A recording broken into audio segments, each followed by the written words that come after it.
저는 지방광역시의 4층짜리 건물에 고시텔을 운영하고 있고 리모델링과 여러가지 차별화 전략을 통해서 오픈 약 한 달 반 만에 풀 만시를 이루고 8개월 정도 운영하고 있는 현재는 예약 대기자가 50명 정도이며 현재도 지속적으로 문의 연락이 오고 있습니다. 오늘은 이렇게 운영이 가능했던 방법 중에 하나인 입주자 선별 관리에 대해서 말씀드려 볼까 합니다.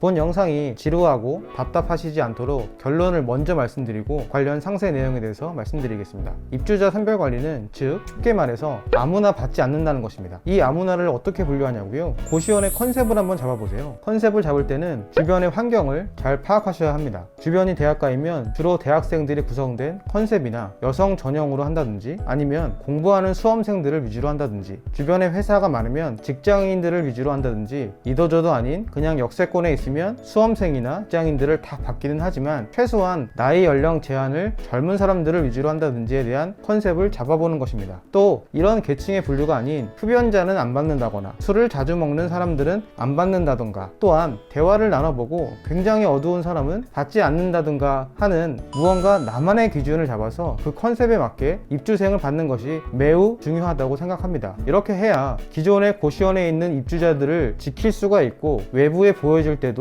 관리가 철저한 고시원이라는 체계적인 공간이라는 이미지가 강해지기 때문입니다. 그런데 그렇다고 해서 그 기준을 너무 타이트하게 해버리면 매출에 타격을 입고 만시를 채우기가 힘들겠죠. 그러니 그 기준점은 너무 타이트하게 하지도 않고 그렇다고 너무 루즈하게 하지도 않는 나름의 기준을 잘 잡는 게 중요합니다. 그리고 또 하나 중요한 것은 그러면 우리 고시원의 컨셉과 다른 사람인데 입주하고 싶다는 사람을 어떻게 거절을 해야 할지 또한 컨셉도 다 맞고 그러는데 이 사람은 왠지 받기가 싫은 거야. 왠지 굉장히 어두워 보여서 여기 고시원에 있다가는 진짜 자살이라도 할 것 같은 사람인 거죠. 이런 사람을 보고 어떻게 거절을 해야 할지 좀 어렵게 느껴지실 수도 있을 겁니다. 우리 고시원을 찾아주는 것 자체는 매우 감사한데 찾아주는 사람한테 안 받겠다라고 대놓고 말하기도 어렵고 그렇게 하기에는 누가 봐도 납득이 가는 설명을 해야 하니까요. 또한 이렇게 사람들을 걸러내는 그런 방법들도 좀 막막하실 수 있습니다. 다만 이에 대한 설명을 하게 되면 본 영상이 너무 길어지기도 하고 나름의 특별한 노하우가 있는 부분이기 때문에 별도의 교육 영상에서 설명드릴 수 있도록 하겠습니다. 살짝 힌트를 드리면 미리 질문지를 만들어서 자연스럽게 대화를 하고 그러면서 성향을 파악한 다음에 그 결과로 고시원 원장 혼자만 판단하는 게 아니라 운영관리인 몇 명이서 종합적인 판단을 할 수 있게 하는 게 중요합니다. 입주자 선별 관리로서 하나의 예를 들어드리도록 할게요.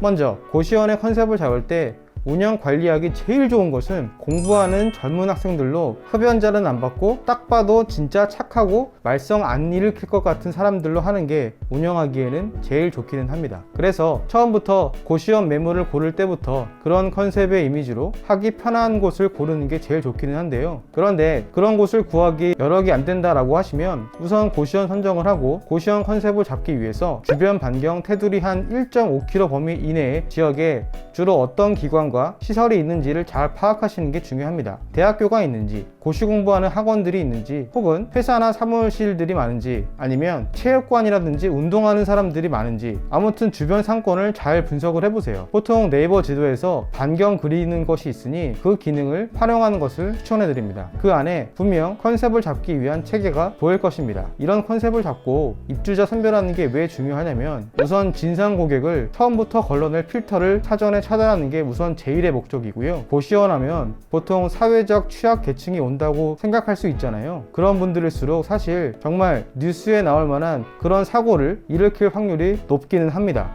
모든 분들이 이렇지는 않겠지만 웬만하면 이런 사고를 일으킬 만한 분들을 사전에 안 받을 수 있도록 해야 합니다. 아니 이거 너무한 거 아니냐고요? 여러분, 우리는 자선 사업가가 아니며 투자가이고 사업가입니다. 또한 착한 척 하다가는 다 거덜내기 십상이죠. 그렇다고 너무 싸가지 없게 대놓고 마귀알몸처럼 운영해서도 안 되겠지만 어느 정도의 이런 필터링 기준은 필요합니다. 왜냐하면 우리는 새로운 고객을 받는 것도 좋지만 기존의 고시원에 살고 있는 사람들을 지켜내는 게 훨씬 더 중요하기 때문이죠. 기존에 살고 있는 사람들의 평판에 따라서 소문을 타고 우리 고시원의 이미지가 좌우될 수 있다는 점을 꼭 잊지 말기를 바랍니다.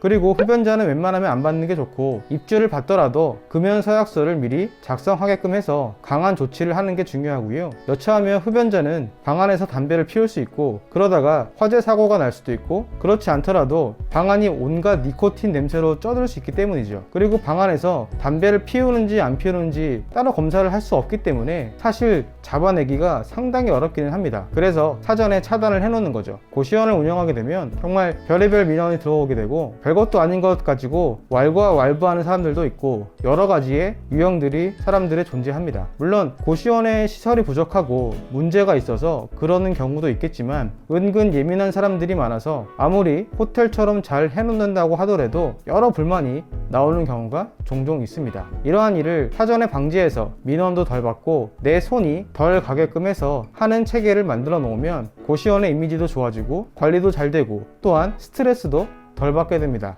물론 그렇다고 완전히 제로가 될 수는 없으니 어느 정도 감수는 하셔야 할 거예요. 오늘은 이렇게 짧게 간략하게 설명을 드렸는데요. 보다 더 자세한 내용은 별도의 교육 영상에서 말씀드리도록 하겠습니다. 오늘의 영상이 도움되셨다면 구독과 좋아요, 알림 설정까지 부탁드리겠습니다. 감사합니다.